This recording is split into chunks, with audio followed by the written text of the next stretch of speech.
we put on 5 nights of a brand new play in a site-specific building with a sold-out audience to great reviews, and I think you can't ask for anything more. Once we'd met with the Imperial War Museum, we met with a fantastic archivist there called Gavin Birch, who was passionate about theatre. And so finding the writer was actually one of the easiest things, because we had Gavin on board from the very start, which led us into finding the director, Matt Wilde. He came on board and met with the writer and worked very closely with him to turn the script into something manageable. He edited it, brought in other ideas, looked at the whole kind of scope of the play and what we were trying to achieve. And then we went into the kind of producers and assistant producers and production managers, and that's where the old Vic's kind of expertise came in. Yeah, the audition process was really important, and so we did it in a couple of stages, really. We started by finding our young people's cast, and we were looking for roughly 10 to 12 schools that we would then go and audition in. It was such a successful mail-out that we had 120 schools apply, which meant that we were completely overwhelmed with what we could do. And we eventually decided to go with schools that were most local to either the museum or the theatre. And from then, we had our project manager on board, our assistant director, and our director, and they went out into 15 schools, I think, in the end, and did 2 schools a day, and worked with as many as 30 or 40 students each audition. Well, when we worked in schools, it wasn't about finding young people that were necessarily studying performing arts or did drama in their spare time. It was about finding characters, and Elijah is a perfect example of the sort of character we were looking for. Here's a young man who is really energetic and enthusiastic about life and is eager to get involved in projects, hasn't got a massive amount of experience, but is a wonderful company member. Some men had their arms hanging off, some with their legs badly wounded. You saw it all. Very good, well done. And from each school, we tried to take 2 to 4 pupils, so we made sure that every school we'd been to, we had pupils coming from those schools that could take part in the project. So that's where we found our first kind of 30 people to be part of the cast. We then went and did a large-scale community open audition day, and we had about 120, I think, turned up for that. What I'm looking for this morning, it's an immense project, and it's a professional production. It's an Old Vic production, and it will be treated as such and viewed as such by everybody involved. What I'm going to do this morning is, there's an awful lot of people here. I'm going to do a couple of little exercises to kind of get your minds ticking over, and then I'm going to do a couple of little improv exercises just about you. And then those people who I'd like to see some more of, I'll ask those people to stay behind, and then they'll join me next door, and I have some audition pieces and some monologues and some reading from the script that I'd like those people to do. It became apparent that people were absolutely desperate to do something like this and were looking to be involved in a project like this. And again, it was very interesting, the kind of range of people that turned up. We had, young people again, but we also had 70-year-olds, we had a multicultural makeup. It was fascinating, lots of different backgrounds, to see who actually arrived at the audition days. Because the project was so huge, we were very sure that we needed just a few professional actors to carry the weight of the play and really to help us kind of train those amateurs that were part of it. Of course, not everybody is a performer. There's lots of people out there that want to work backstage, lighting or sound or front of house or set removal and research and costume and props building, all the jobs that go with a production of this scale. And so we again did an open audition because we were sure those people were out there. And for some of them, they'd never done this kind of work before. But there's no greater way to learn than just be chucked in at the deep end. I think in the end, there was about 50 people that did various bits during the production that we also had to manage along with our cast of 50. Rehearsals and organising rehearsals for this sort of company, I mean, it is a huge, huge challenge. So this is kind of, not only is the play about the war and military and all that kind of stuff, the planning of how on earth we get this entire thing on is also like a big plan. It's all about, so if you miss a rehearsal, it has a knock-on effect for everybody. Those young people not being available during the day, and that goes for our community cast as well, who were normal people just working normal jobs. And so it meant that our rehearsal schedule was at least initially on an evening and on a weekend. Believe it or not, it's taken us 2 years to get to this point. Planning this project, raising the money, getting the right people involved, it's taken such a long time. So today is a really special day for us. And Remember that. Elijah, you're playing Archie. I think in the end, it really was down to the company mentality to keep those rehearsals going, because they were a huge challenge. They weren't always smooth running.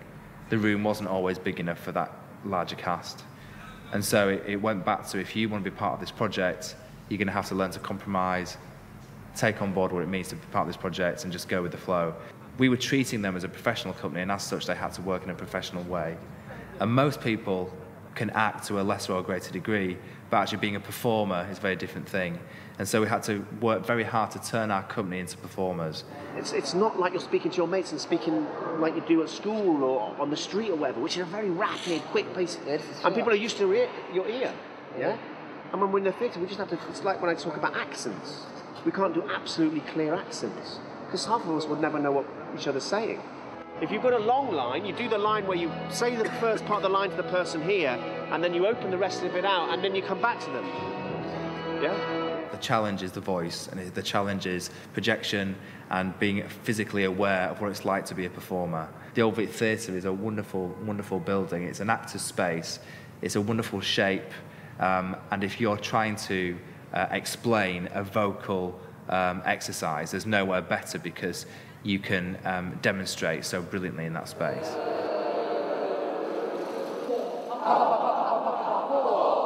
It's important to have the sort of the low, rich sound, because it's what people want to listen to, but it needs to carry. If you were the only boy. If you were the only boy. The voice coach was about articulation, about finishing sentences and being clear.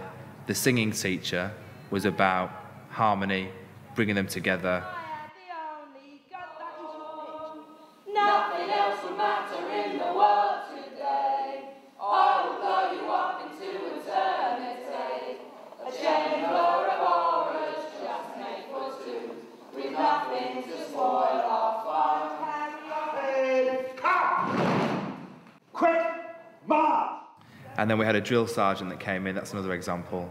And that was really, to begin with, certainly, it was about getting them to march in the correct way and to hold a gun in the correct way. Up further, put the elbow to the side.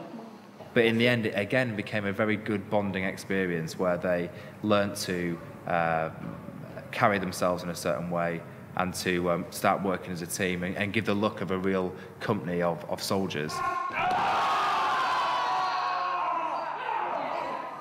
The biggest challenge was the time we had, not only to try and rehearse, but the get-in, physically getting all our equipment in, because essentially we were creating rehearsal space in a space that had nothing to do with theatre. It's a museum space, it's a large atrium building, which is wonderful, and it has large exhibits, tanks, planes, artillery guns, that made up our set.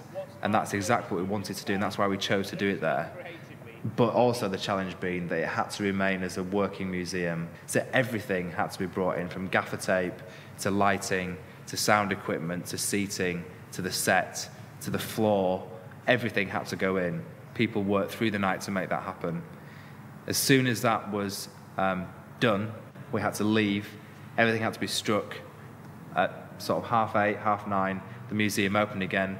The intention was to do a dress and tech the following 2 days. That never really happened. It was a kind of 3 hours one night, 3 hours the next, where we did as much tech as we probably could, which meant the company never really did a full dress rehearsal.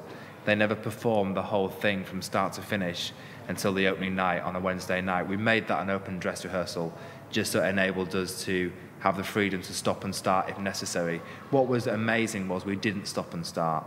And they did incredibly well. To think that they had never done an exit or entrance in costume or a quick change or used the props or set properly throughout a full show. It was quite amazing that we didn't stop or start, and everything worked. The technical equipment, the projection equipment, the sound, everything came together on that Wednesday night. I think the material we were dealing with was incredibly emotive. It was real facts and figures. It was real stuff. And I think that is very different to something you've just made up, because you feel a great sense of responsibility.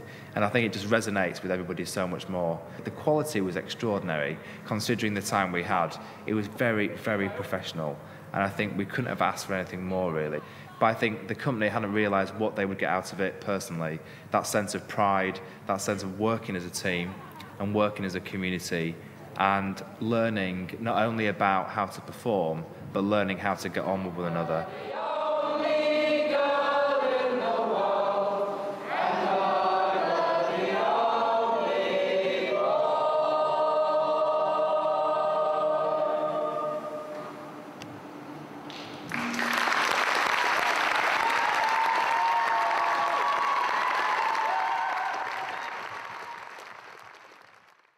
If you're